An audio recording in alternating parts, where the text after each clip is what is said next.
On the morning of September 11, 2001, 19 men armed with box cutters directed by a man on dialysis in a cave fortress halfway around the world using a satellite phone and a laptop directed the most sophisticated penetration of the most heavily defended airspace in the world, overpowering the passengers and the military combat-trained pilots on 4 commercial aircraft before flying those planes wildly off course for over an hour without being molested by a single fighter interceptor. These 19 hijackers, devout religious fundamentalists who like to drink alcohol, snort cocaine, and live with pink-haired strippers, managed to knock down 3 buildings with 2 planes in New York. While in Washington, a pilot who couldn't handle a single-engine Cessna was able to fly a 757 in an 8,000-foot descending 270-degree corkscrew turn to come exactly level with the ground, hitting the Pentagon in the budget analyst office where DoD staffers were working on the mystery of the $2.3 trillion that Defense Secretary Donald Rumsfeld had announced missing from the Pentagon's coffers in a press conference the day before, on September 10, 2001. Luckily, the news anchors knew who did it within minutes. Osama bin Laden. The pundits knew within hours. Osama bin Laden. The administration knew within the day. Terrorists who committed these acts and those who harbored them. And the evidence literally fell into the FBI's lap. That a hijacker's passport was found blocks from the World Trade Center crash site, if you can believe that. But for some reason, a bunch of crazy conspiracy theorists demanded an investigation into the greatest attack on American soil in history. That investigation was delayed, underfunded, set up to fail, a conflict of interest, and a cover-up from start to finish. It was based on testimony extracted through torture, the records of which were destroyed.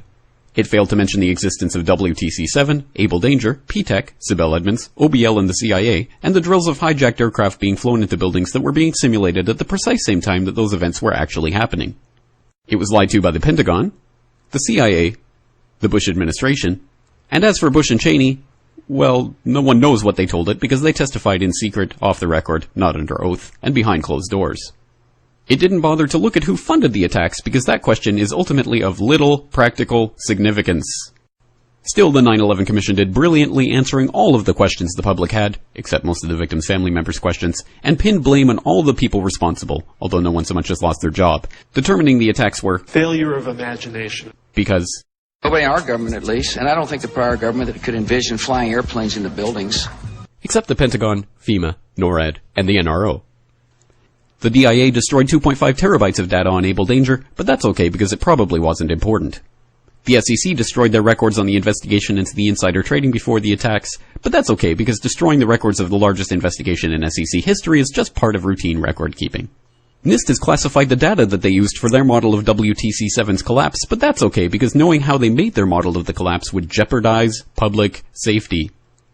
The FBI has argued that all material related to their investigation of 9/11 should be kept secret from the public, but that's okay because the FBI probably has nothing to hide. This man never existed, nor is anything he had to say worthy of your attention, and if you say otherwise, you are a paranoid conspiracy theorist and deserve to be shunned by all of humanity. Likewise him, and her. And her, and her, and him. Osama bin Laden lived in a cave fortress in the hills of Afghanistan, but somehow got away.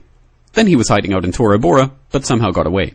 Then he lived in Abbottabad for years, taunting the most comprehensive intelligence dragnet employing the most sophisticated technology in the history of the world for a decade, releasing video after video with complete impunity and getting younger and younger as he did so, before finally being found in a daring SEAL team raid which wasn't recorded on video, in which he didn't resist or use his wife as a human shield, and in which these crack special forces operatives panicked and killed this unarmed man, supposedly the best source of intelligence about those dastardly terrorists on the entire planet. Then they dumped his body in the ocean before telling anyone about it. Then a couple dozen of that team's members died in a helicopter crash in Afghanistan. This is the story of 9/11, brought to you by the media which told you the hard truths about his head could be seen to move violently forward. And they took the babies out of the incubators. And mobile production facilities. And the rescue of Jessica Lynch. If you have any questions about this story, you are a batshit paranoid tinfoil dog-abusing baby hater and will be reviled by everyone.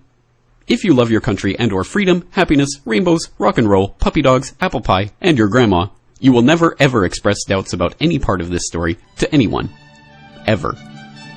This has been a public service announcement by the Friends of the FBI, CIA, NSA, DIA, SEC, MSM, White House, NIST, and the 9/11 Commission.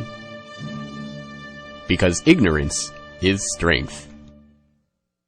Floor by floor, instead of popping out. It was if they had detonated.